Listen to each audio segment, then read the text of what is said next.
그래서 4절 말씀을 근거로 믿는 자에게 주시는 은혜의 1이라는 제목으로 하나님 말씀 증거하도록 하겠습니다. 약속의 땅 시리즈 81번째 시간입니다. 오늘 본문 말씀의 전체적인 내용은 지금까지 우리가 살펴봤던 5개의 지파가 기업 분배를 받은 내용을 끝으로 이제 새로운 7개의 지파가 하나님의 기업을 분배받는 내용의 말씀입니다. 지금까지는 요단 동편과 요단 서편에 5지파가 기업의 분배를 받았지요. 루벤, 갓, 또 므낫세 반지파가 요단 동편, 또 므낫세 반지파, 에브라임, 유다가 요단 서쪽 그 지역에 기업 분배를 받게 되었습니다. 이들이 먼저 이렇게 나올 수 있었던 이유는요. 이들이 받은 땅이 가나안 땅의 중심적인 땅이었고요. 또 이들 자체가 이제 북왕국과 남왕국의 주요 지파가 되었기 때문이었습니다.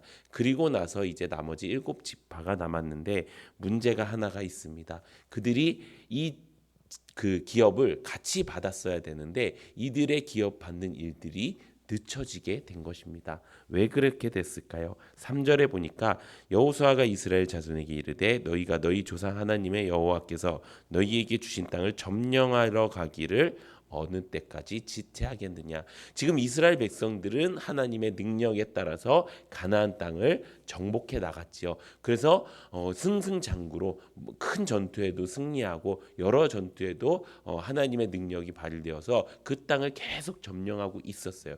그런데 어느 정도 하다 보니까 이제 이들을 완전히 승리하게끔 완전히 몰아내게끔 해야 되는데 어느 정도 승리하고 요 정도 되니까 이제 그 우세한 상황이 된 거예요. 이스라엘 백성들이 이제 다 거의 다 이겼다. 이제 잔챙이들만 조금 제거하면 되겠다라는 생각을 하게 된 거예요. 그러다 보니까 하나님께서 명령하신 그 내용에 따라서 이들이 가나안 땅을 점령한 게 아니라 요 정도면 됐지라는 생각으로 더 이상 점령하지 않는 일들을 시작했다라는 것입니다. 그래서 어느 때까지 지체하겠느냐라고 지금 여호수아가 꾸짖는 내용이 바로 오늘 본문 말씀의 내용인 것입니다. 이 지체라는 뜻의 히브리어로 보면 라파라는 뜻인데 이 말은 느슨하고 풀어졌다라고 이야기하는 것입니다. 하나님께서는요 분명히 가나안 백성들을 몰아내고 그 땅을 정복하고 차지하라라고 말씀하셨지만 이 정도 승리로 불완전한 승리로 이 더 이상의 자신들이 생각할 땐 더 이상의 희생을 하지 않고 요 정도만 해도 충분하다라고 생각하는 그 마음을 꾸짖게 된 것입니다. 문제가 무엇입니까? 바로 적당히 하는 순종이 문제라는 것입니다. 하나님의 말씀이 떨어졌으면 그대로 하는 것이 하나님의 뜻입니다. 근데 내 생각이 그 사이에 들어가서 이 정도면 하나님께 순종한 거지. 내가 할 수 있을 만큼 했어. 하나님 여기까지 했어도 이것만으로도 칭찬해 주실 수 있잖아요. 라고 하는 내 생각, 적당히 하는 순종이 있을 때는 하나님의 책망이 들어있을 수 있다라고 하는 것입니다. 우리 신앙생활 하다 보면은 여러 가지 일들이 생기겠죠. 위험한 일도 생길 것이고 어려운 일들도 생길 거예요. 힘든 일들도 생길 거예요. 그때마다 우리의 반응은 어떻습니까? 그때마다 우리는 하나님 앞에 매달리겠죠. 왜? 우리는 하나님을 믿는 사람들이니까요. 그래서 어떻게 합니까? 하나님께 이 상황이 잘 지나갈 수 있도록 이 어려움이 잘 해결될 수 있도록 하나님 앞에 간청하고 또 하나님 앞에 도움을 요청합니다. 그래서 어떻게 합니까? 그것을 문제를 해결하려고 시작은 했지만 어느새 하다 보니까 나의 신앙을 더욱더 굳건하게 만들고 나의 믿음을 더욱더 굳건하게 만드는 좋은 일들이 생깁니다. 근데 문제는 무엇일까요? 내 이 어려운 일들, 내 이 힘든 일들이 어느새 조금씩 해결되다 보면은 내가 가지고 있었다고 생각했던 그 믿음들이 어느새 이 정도면 됐어 라는 생각을 하게 만든다라는 것입니다. 지금 7지파가 보이고 있는 이 사람들의 모습이 무엇입니까? 내가 하나님을 믿고 있고 하나님의 믿음으로 그 능력으로 내가 살아가고 있지만 내가 그 가나안 땅을 점령했지만 요 정도면 충분한 것 같아라는 생각으로 하나님의 명령이 점점 뒤로 밀리고 있다는 것이 문제라는 것입니다. 여기서 말할 수 있는 가장 큰 문제, 우리의 믿음을 흔들게 하는 가장 큰 문제가 바로 우선순위의 문제라는 것입니다.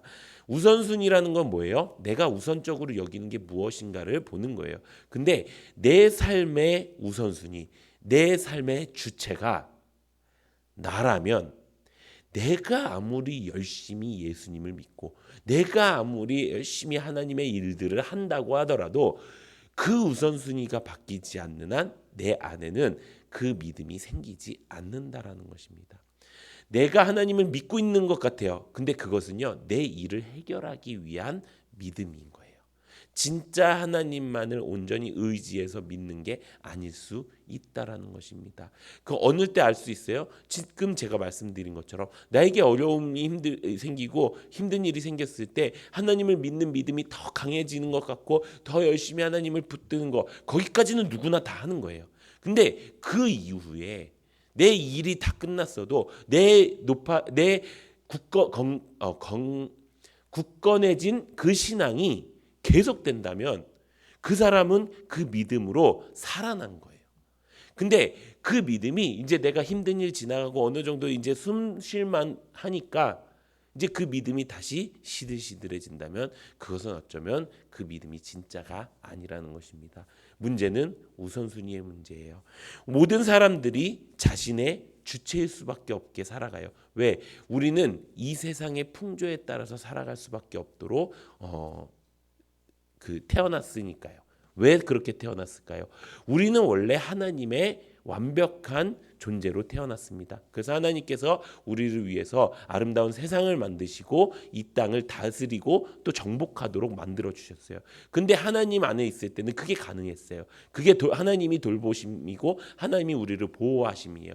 그렇게 사는 게 가능했는데 마귀의 게임으로 인해서 우리가 무엇이 되었어요? 마귀의 자녀가 되었어요. 마귀가 가장 강하게 쓰고 있는 무기가 뭐예요? 나예요. 마귀는 나를 가지고 가장 큰 약점을 가지고 우리를 공격하고 있다는 거예요. 너가 힘들면 안 되지. 너가 복 받아야지. 너가 그렇게 해야지. 그래서 우리는 어떻게 해요? 하나님을 믿을 때도 거기 안에 내가 가지고 있었던 그 마귀의 성향을 가지고 하나님을 믿게 되는 거예요. 내가 하나님을 믿는다고 생각을 해요. 아니에요. 믿음은 하나님이 주시는 거예요. 하나님이 나에게 믿음을 주시고 내가 그것이 믿어지도록 내가 간구하고 열심히 힘쓰고 애씀으로써 그 믿음을 내가 소유할 수가 있는 거예요. 하나님은 나에게 은혜를 주시는 거예요. 내가 은혜를 받은 게 아닌 거예요. 주일날 말씀처럼 은혜가 무슨 선물인 것처럼, 은혜는 막 하나님이 그냥 공짜로 주시는 것처럼, 아니요, 그 믿음을 위해서, 그 은혜를 위해서 우리가 힘쓰지 않고 우리가 달려가지 않으면요, 그 믿음은요 어쩌면 마귀가 주는 것일 수 있다라는 거예요. 문제는 무엇입니까? 내가 주체가 되면 그렇게 되는 거예요. 내가 열심히 하나님을 믿었지만 그 이유는 하나님께 복받기 위해서, 하나님께 칭찬받기 위해서, 하나님께 내 힘든 때마다 어려울 때마다 하나님께 도움을 받기 위해서 내가 먼저가 되면 항상 그렇게 되는 거예요. 그래서 우리가 기도할 때 이렇게 기도하라고 얘기하잖아요. 내가 내 뜻대로 하지 마시고 하나님 뜻대로 하옵소서라고 기도하지 않습니까? 그렇게 하기 위해서 하나님께서 우리에게 무엇을 주신 거예요?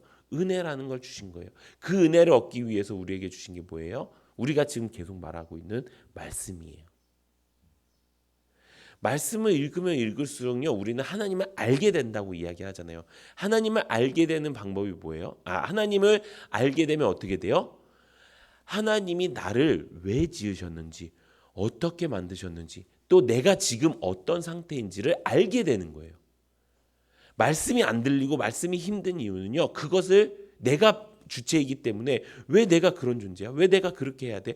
내가 그렇게 한다고 쳐. 그래. 그러면은 내가 왜 그렇게 또 내가 다 죽어야 되고, 내가 다 용서해야 되고, 내가 다 사랑해야 되고, 왜 난 그렇게 해야 돼? 내가 주체일 때는 그렇게 말씀을 받아들일 수밖에 없어요. 근데 진짜 내가 말씀이 내 마음속에 받아지면요, 내가 어떤 존재인지 알게 돼요.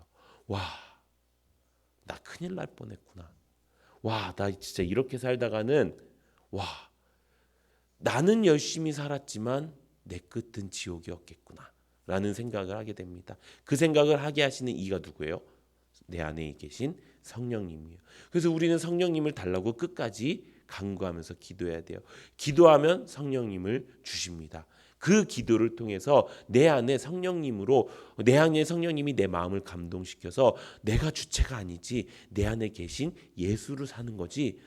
그래서 그 예수의 눈으로 성경을 보고 예수의 눈으로 내가 믿음을 가지고 예수의 눈으로 내가 신앙생활을 하고 예수의 눈으로 내가 교회를 나아가는 거지. 이것을 내가 깨닫게 하시는 이가 성령이라는 거예요. 그래서 우리가 매일 하루에 1시간 그저 유혹받지 않기 위해서 기도하는 게 아니고요. 끊임없이 내 안에 성령님이 거하실 수 있도록 기도하는 시간이 그 시간이라는 거예요. 근데 그렇게만 해서는 힘들어요. 왜 그럴까요? 사람은요, 작심삼일이라는 말이 있듯이 사람은요 혼자서는 그렇게 하기가 너무 어려운 거예요. 그래서 하나님이 주신 게 교회라는 거예요. 교회가 자라난다라고 이야기하잖아요. 그 자라남을 어떻게 할 수 있어요? 그 집에서 아이들을 키우면 알 수 있잖아요. 아이들을 키우면요, 내 아이가 자라나는 게 내 눈에 보이지 않아요. 내 눈엔 잘 안 보여요. 근데 가끔씩 보는 사람들이 뭐라고요? 나일이가 이렇게 벌써 컸어요? 시온이가 벌써 이렇게 컸어요? 제가 나일이에요? 이렇게 얘기해요. 그건 뭐예요? 나는 내 눈에서는 내가 그 안에 있으면 자라나는 게 안 보여요, 잘. 근데 자라나고 있어요. 그 안에 있는 것만으로도. 그 안에서 밥 먹고, 그 안에서 놀고, 그 안에서 혼나기도 하고, 그 안에서 공부도 하고, 이 안에, 가정 안에 올바르게 있는 것만으로도 자라나는 게 보여요. 그거 어떻게 할 수 있어요? 사람들이 봤을 때 알 수 있는 거예요. 지금 내가 자라남이 보이지 않는다고 해서 자라나지 않는 게 아닌 거예요. 정말 하나님의 원리대로 내가 정말 구원받아서 태어났으면 자라나고 있어요. 근데 나는 지금 안 보여요. 그러니까 내가 힘들어하고 나는 아직도 구원받지 못했나? 나는 아직도 거듭나지 못했나? 맨날 이것만 보고 있는 거예요.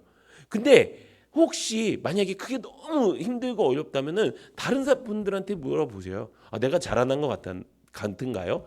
그러면 아니라고 할 수도 있고요. 맞다고 할 수도 있어요. 근데 내가 내 삶의 반응을 보면 알 수 있어요. 내가 사회에 나가서, 내가 직장에 가서, 내가 다른 사람을 만났을 때 나의 모습이 변화였는가?